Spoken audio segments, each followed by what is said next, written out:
Okay, Assalamualaikum dan salam sejahtera.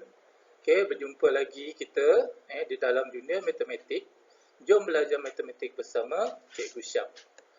Okay, kepada anak-anak tingkatan 1 sekolah saya pada tahun ini. Okay, mungkin ini kali pertama kamu melihat cikgu. Okay, so cikgu, kamu boleh panggil Cikgu Syam sahajalah. Okay, jadi pada hari ini cikgu akan menerangkan satu topik, iaitu topik pertama, okay, atau bab 1 tingkatan 1 matematik. Okay, jadi jom.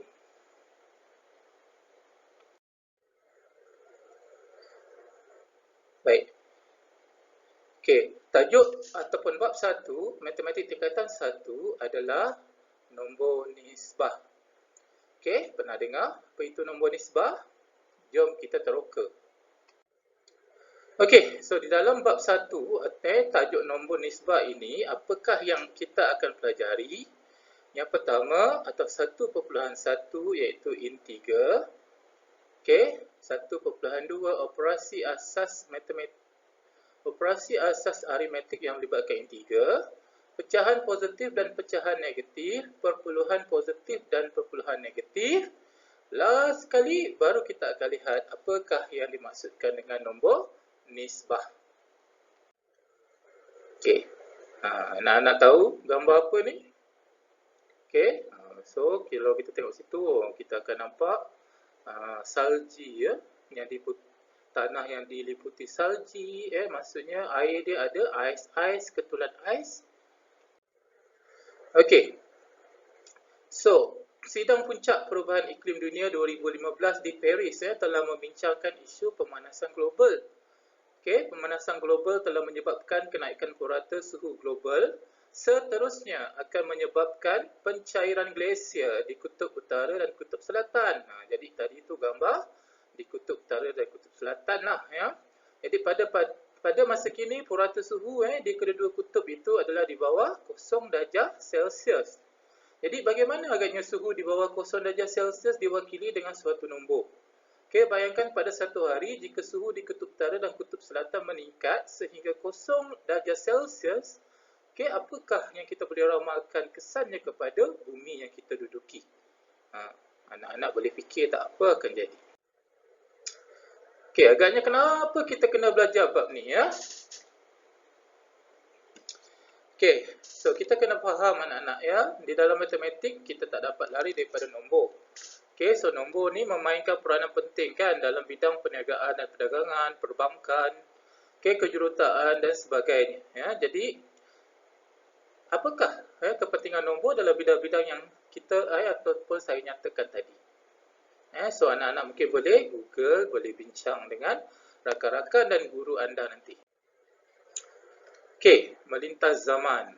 Kita tengok. Ini adalah macam mana angka-angka zaman dahulu kala ya. Seawal 200 sebelum Masihi, orang Cina menggunakan batang kayu untuk mewakili nombor positif dan nombor negatif. Mereka menggunakan batang merah untuk mewakili nombor positif dan batang hitam untuk mewakili nombor negatif. Nombor negatif tidak muncul di Eropah hingga kurun ke-15. Ya. Menarik kan? Saya suka ya apabila membaca buku teks bahagian-bahagian info. Okay, seperti inilah sejarah dan sebagainya anak-anak So try Google lah untuk dapatkan lebih pemahaman supaya kita dapat lebih memahami bab yang kita akan pelajari. Jaringan kata. So ini adalah kata-kata ataupun perkataan yang kita akan selalu gunakan dalam bab ni. Yang pertama hukum identiti, dalam bahasa Inggerisnya identity law, hukum kalis agihan distributive law, hukum kalis sekutuan associative law, hukum kalis tukar tertib commutative law, integer, nombor nisbah rational number, pecahan fraction, perpuluhan desimal sifar, zero.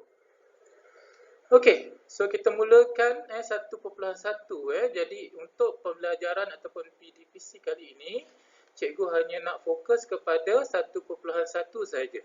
Apa itu? Iaitu integer. Ni ya. Okey, so apakah yang kita akan pelajari dalam 1.1? Okey, kita lihat standard pembelajaran di sebelah sini ni. Okey, iaitu mengenal nombor positif dan nombor negatif berdasarkan situasi sebenar. Okey, so dalam kehidupan harian, kita sering kali bertemu dengan situasi yang melibatkan dua perubahan yang bertentangan seperti kita nak ke kanan atau ke kiri. Kita nak naik atau nak turun, ke depan, ke belakang, kan? Nilai yang lebih kurang daripada sifar atau nilai yang bertambah atau yang berkurang. Okey, so apakah kaitannya antara situasi yang kita alami ini dengan nombor positif dan nombor negatif yang kita akan lihat sebentar lagi. Okey, cuba kita lihat situasi ini ya. So, situasi tersebut kita boleh wakilkan dengan nombor positif dan nombor negatif. Okey, misalnya gambar yang pertama ni. Ini. Okey, ini cikgu namakan gambar kedua. Ini gambar ketiga. Okey, tengok yang pertama tu. Kita ada lift, kita ada tingkat 2, tingkat 1, tingkat bawah, tingkat 1 bawah tanah. Contohnya di shopping kompleks kan. Sebab ada tingkat bawah tanah. Okey, jadi lift naik 2 tingkat ditulis sebagai tambah 1 atau tambah 2. Okey. Jadi lift naik 2 tingkat di atas kita tulis sebagai positif 2 ya, ada tanda tambah kat depan 2 tu. Maksudnya dia naik atas lah 2 tingkat. Okey, ataupun kalau tak nak tulis tambah tu kita tulis 2 je ya. Maksudnya kalau kita tulis 2 tak ada tanda kat depan tu, kita tahulah dia naik 2 tingkat ke atas. Kalau lift tu turun pula, contoh kalau kamu tengok yang sini kan, dia turun 1 tingkat daripada tingkat bawah lah. Katakan tingkat bawah tu adalah paras. Okey, paras dia ya. Dia turun 1 tingkat ke bawah, jadi kita akan tulis tolak 1. Okey, tolak 1. Jadi tolak 1 tu nanti kita lihat kita nak panggil sebagai apa tu ya. Okey, kalau kita tengok gambar 2 pula, ni suhu di gurun. Okey, ialah 45 darjah Celsius dan kita tulis sebagai positif atau tambah 45 ataupun tak ada apa-apa tanda kat depan 45. Nilai dia sama je. Okey, yang ini pula suhu glasier ialah 10 darjah Celsius di bawah 0 darjah Celsius. Jadi oleh kerana suhu dia di bawah 0 darjah Celsius, kita akan tulis dia sebagai tolak 10. So tengok gambar kartun ni ya. Tolak 1 kita sebut sebagai negatif 1.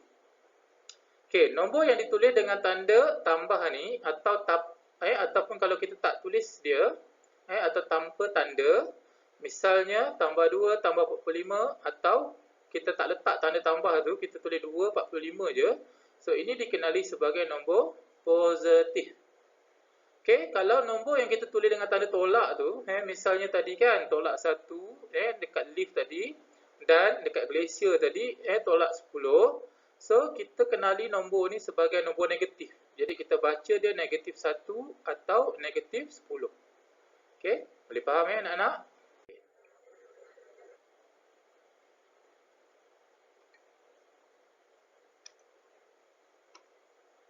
Okey, so kita lihat contoh 1. Ada 2 kereta, kereta A dan kereta B ya. Kereta A tu warna purple, B tu kereta warna hijau. Alright, so soalan dia ataupun situasi dia, kereta A bergerak 40 km ke kanan. Dia ke kanan 40 km. Okey, manakala kereta B bergerak ke kiri. Ni ya. Dia bergerak ke kiri 50 meter. Wakilkan pergerakan kereta A dan kereta B dengan nombor positif atau nombor negatif. Okey, jadi kita kena andaikanlah katakan pergerakan ke kanan tu kita wakil dengan positif dan automatik ke kiri tu dia adalah negatif lah. Sebab dia berlawanan. Okey ya. So kita dah andaikan tadi pergerakan ke kanan dengan nombor positif, pergerakan ke kiri dengan nombor negatif. Jadi, dia kata tadi kan kereta A bergerak 40 meter ke kanan. Jadi, kita akan gunakan 40 sahaja atau tambah 40, positif 40. Manakala kereta B tadi bergerak 50 meter ke kiri. Jadi, kita wakilkan dia dengan negatif 50. Okey, boleh? Faham? Alright, Alhamdulillah. Okey, bijak fikir. Bolehkah pergerakan ke kiri diwakili dengan nombor positif manakala pergerakan ke kanan diwakili dengan nombor negatif? Terangkan. Cuba anak-anak fikir ya. Nanti boleh bincang dengan guru-guru. Kamu masing-masing. Boleh juga bincang dengan kawan-kawan kamu. Okey. Alright, kita tengok latih diri 1.1a. Bagi setiap situasi yang berikut, wakilkan dua perubahan yang bertentangan dengan menggunakan nombor positif dan nombor negatif. Okey, tengok gambar pertama. Katakan kita anggap bawah ni atas air kan. Okey, yang ni bawah air. Jadi kalau kita anggap paras air ni adalah neutral. Jadi bermaksud kapal terbang tu daripada paras air dia setinggi berapa? 1000 meter kan. Jadi berapakah ketinggian kapal terbang tu? So kita boleh tulis positif 1000. Kalau tak nak tulis tanda positif ni pun boleh. Kita tulis 1000 sahaja. Okey, manakala yang kapal selam ni berada 250 meter ke bawah paras air kan. Jadi yang ini kita kena tulis negatif 250. Okey. So saya nak tanya anak-anak kalau yang positif 1000 tu kita tak tulis tanda positif pun tak apa kan. Tapi kalau yang nombor negatif ni negatif 250, kalau kita tak tulis tanda negatif boleh tak? So jawapan dia tak boleh. Sebab kalau awak tak tulis tanda negatif nanti 250 dia dah jadi nombor positif. Jadi yang negatif wajib letak tanda dia negatif. Kalau yang positif tak letak tak apa. Alright? Okey, B. Ni selalu kalau kamu lihat dekat berita dekat bahagian saham. Ada untung. Yang hijau tu untung. Kalau kamu tengok anak panah dia naik kan. Kalau yang merah tu selalunya dikaitkan dengan kerugian. Dia turun. Anak panah dia turun 500. Jadi untung ni kita boleh tulis dalam nombor positif kan. Iaitu positif 2000. Sebab dia untung 2000. Kalau tak nak tulis tanda positif boleh kan. So kita tulis 2000 saja. Okey, manakala yang merah ni negatif kan. Jadi negatif kita kena tulis negatif lah. So negatif 500. Okey, boleh faham anak-anak? Okey anak-anak, boleh faham Okey, kita teruskan. Alright, seterusnya apakah integer? So apa yang kita nak lihat dekat bahagian ini? Okey, standard pembelajaran dia yang ini iaitu mengenal dan memerihalkan integer. Okey, aktiviti penerokaan 1. Yang ni anak-anak boleh buat sendirilah di rumah kan. Alright. Di dalam kelas pun boleh bersama dengan guru kamu Okey, tujuan dia mengenal dan memerihalkan integer Lakukan aktiviti ini dalam kumpulan 4 orang kalau kamu kat rumah, kamu seorang pun tak apa sebenarnya Okey, kaji gambar yang ada dekat atas ni. Okey. Yang pertama kita ada tolak 2, tolak 3. Dia kata kami ialah integer negatif. Kemudian kita ada sifar-sifar. Kami juga integer dia kata. Kemudian 4, 6. Kami ialah integer positif. Tambah 7, tambah 9. Dia juga kata kami juga adalah integer positif. Okey. Ini pecahan. 1/2 tolak 3/4. Kami bukan integer dia kata. Okey, last kali nombor perpuluhan 0.8 negatif 2.5. Dia juga kata kami bukan integer. So, soalan atau arahannya kaji gambar rajah di atas dengan teliti, bincang dengan rakan anda dan terangkan bagaimana anda memerihalkan maksud integer. Okey, jadi selepas anda melakukan aktiviti ini adalah rumusan Hasil daripada aktiviti penerokaan 1, kita dapati integer ialah kumpulan nombor yang merupakan nombor bulat. Ni nombor bulat. Okey, nombor bulat maksudnya dia bukan pecahan, dia bukan nombor perpuluhan. Nombor bulat yang macam mana? Positif. Okey, nombor bulat yang negatif. Termasuk juga sifat. Okey, jelas anak-anak? So, contoh 2, kita lihat.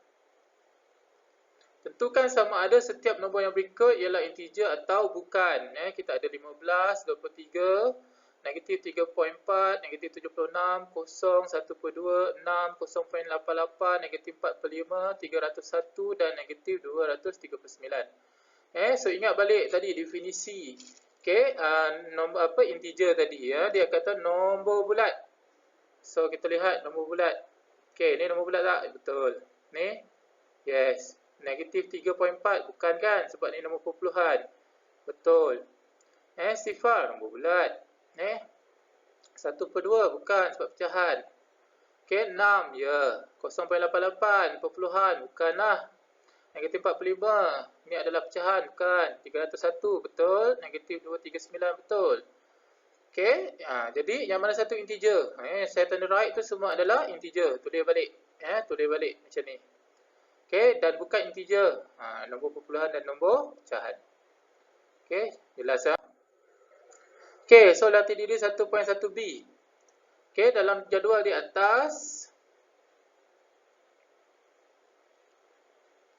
nak guna warna apa pula? Okey. Tanda right bagi nombor yang integer dan tanda pangkal bagi nombor yang bukan. Okey, 3/4 bukan. Okey, dia tak nampak je cikgu tukar balik. Kamera lah Bukan. Negatif 24 ya. 35 ya. 6.7 bukan sebab apa? Nombor perpuluhan. Okey, negatif 29 ya. 900 ya. Negatif 4.34 nombor perpuluhan bukan.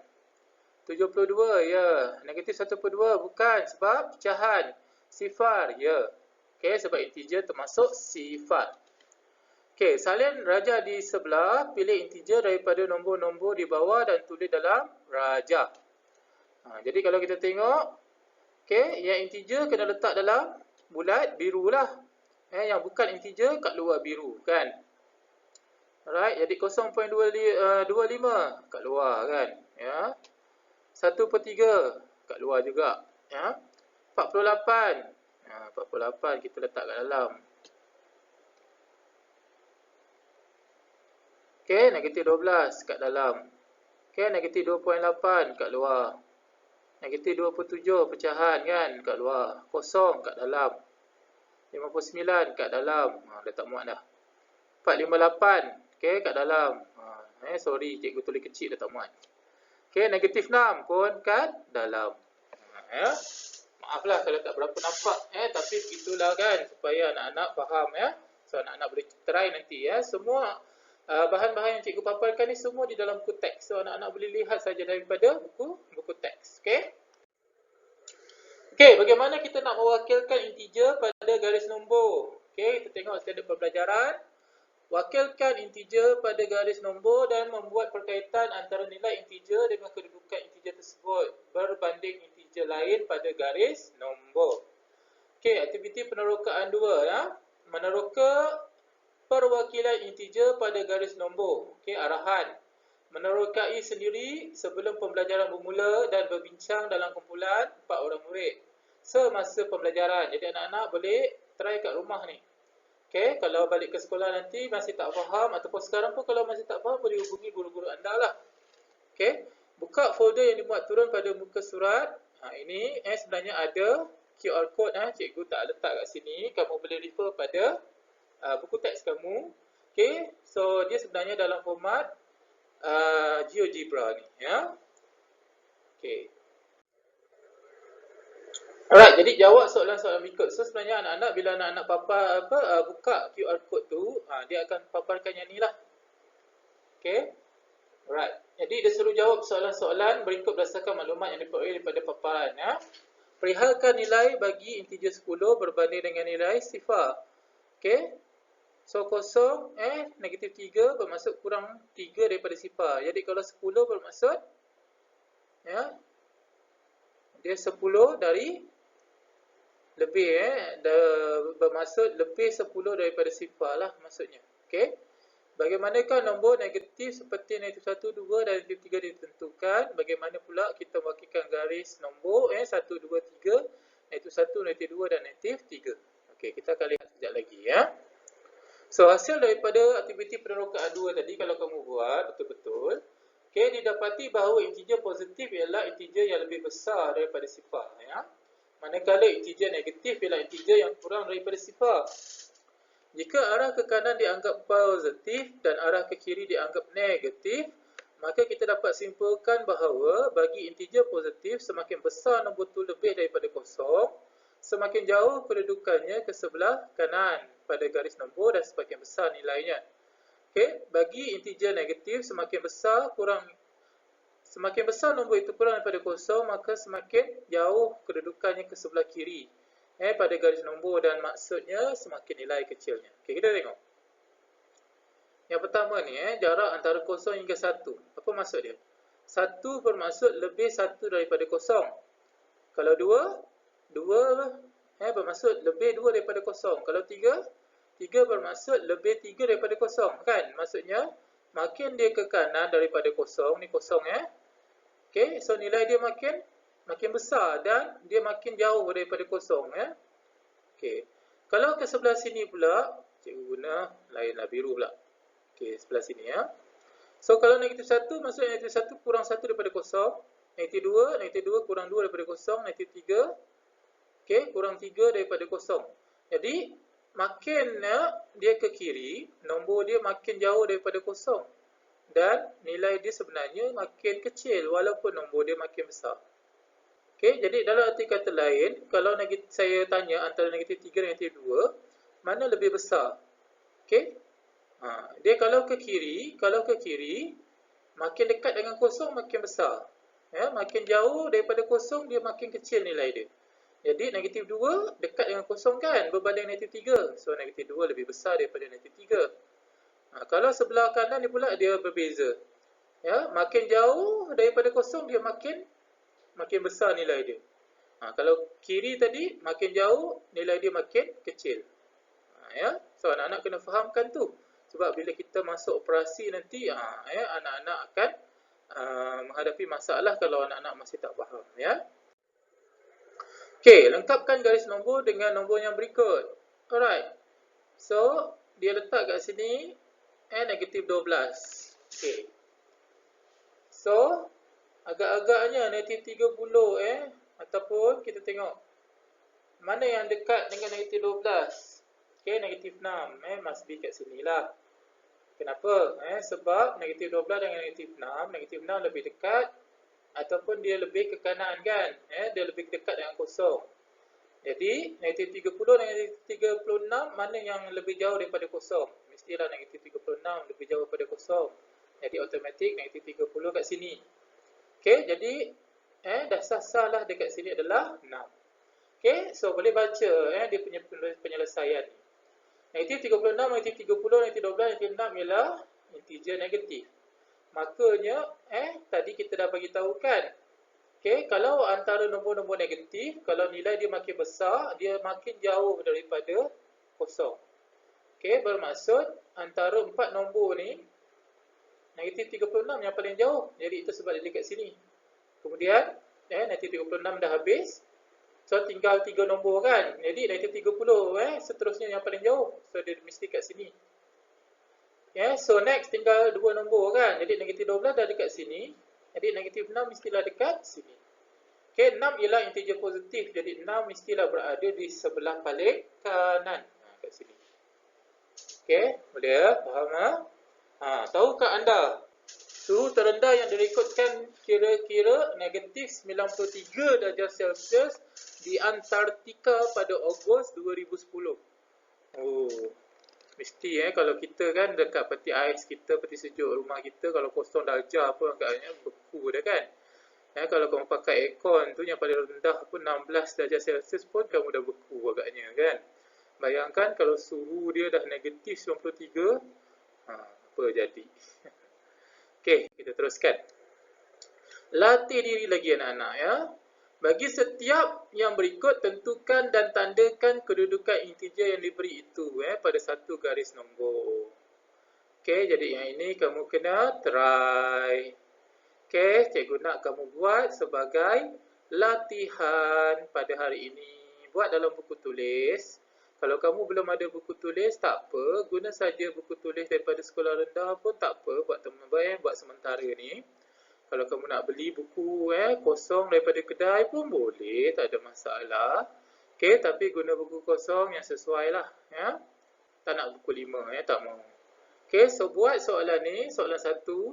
Jadi ingat soalan 1 ni, cikgu bantu kamu. Tentukan dan tandakan kedudukan integer yang beri itu pada satu garis nombor.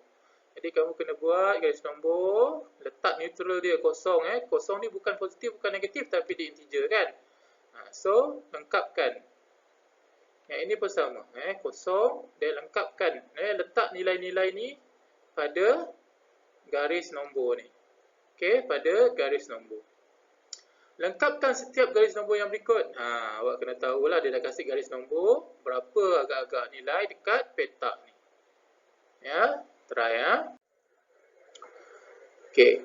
Next, bagaimana kita nak membandingkan dan menyusun integer mengikut tertib? Okey, soalan tadi tu buat sebagai latihan ya. Okey, berdasarkan kedudukan integer yang diberi pada satu garis nombor, maka kita boleh membandingkan nilai integer itu dan seterusnya menyusun integer itu mengikut tertib menaik atau menurun. Okey, standard pembelajaran yang kita nak lihat bahagian ini membanding dan menyusun integer mengikut tertib. Okey, tip Bestari. Ni tip-tip ni kena penting, kena tengok bila baca buku teks. Nilai nombor positif adalah sentiasa lebih besar daripada nilai nombor negatif. Itu ingat. Okey, contoh 4. Banding dan susunkan negatif 3, 4, 2, negatif 5, 6, 0, negatif 1 mengikut tertib menaik. Okey, jadi kalau tertib menaik maksudnya daripada nilai yang paling kecil ke nilai yang paling besar. Jadi kita tengok nilai yang paling kecil mesti nombor negatif lah. So ada 3 nombor negatif. Negatif 5, negatif 1, negatif 3. Jadi antara negatif 3, negatif 5, negatif 1, mana yang paling jauh daripada kosong? Mesti negatif 5 kan? Jadi negatif 5 kat sini lah. So, selepas negatif 5, mestilah negatif 4. And then baru negatif 3. Negatif 3 kat sini. Kemudian negatif 2. Negatif 1. Buat sini. Okay, so dah habis kan? Nombor negatif dah habis. Sekarang tengok ada tak neutral? Ada, kosong. Jadi kosong kat sini. So tinggal 4, 2, 6. Jadi 4, 2, 6 ni pula kita susunkan yang mana yang paling dekat dengan kosong. Mestilah yang paling kecil bagi positif iaitu 2. Tapi selepas kosong mesti ada 1 dululah.